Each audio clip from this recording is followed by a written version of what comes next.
Okay, so in the previous video I've shown you how little difference can do when you're just moving the angle a little bit, how it can affect actually when you're playing.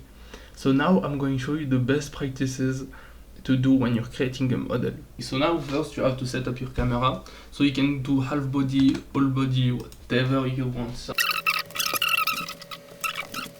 the idle pose that you can do whatever you want. So let's just do, somewhat of a guard pose, let's just do that. So when you're doing these best practices, make sure to just move around just a little bit so that you can recognize somewhat of a 3D pattern. So let's just take for example, most of the time you are going to punch, but not only you are going to kick. Let's just choose the one we don't care about, the actual action. So let's just do this. So if you do this, as you can see, my arm, somewhat of a 45 angle. Okay. So even my leg, as you can see, has somewhat of a 45 angle. So I'm going to show you actually the difference between these two. So how much difference it can make, As first best practices, understand the model, the difference between model. So this is a completely different pose.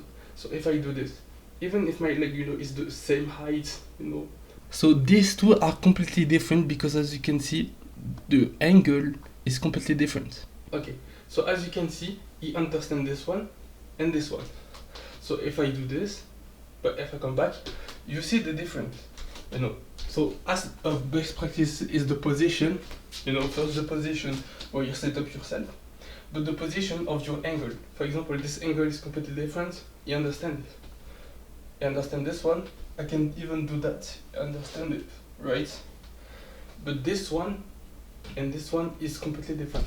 So you have to understand this point that it recognizes the angle, it recognizes the height.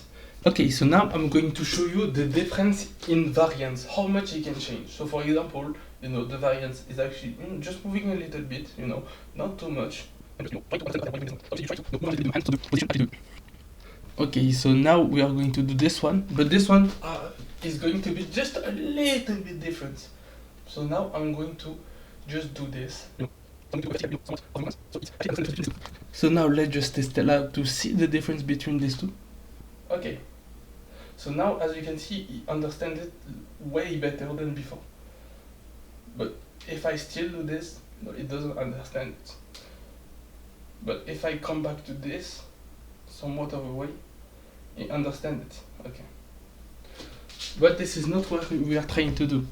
We are trying to find, somewhat of a middle ground between these two movements. So this is the point.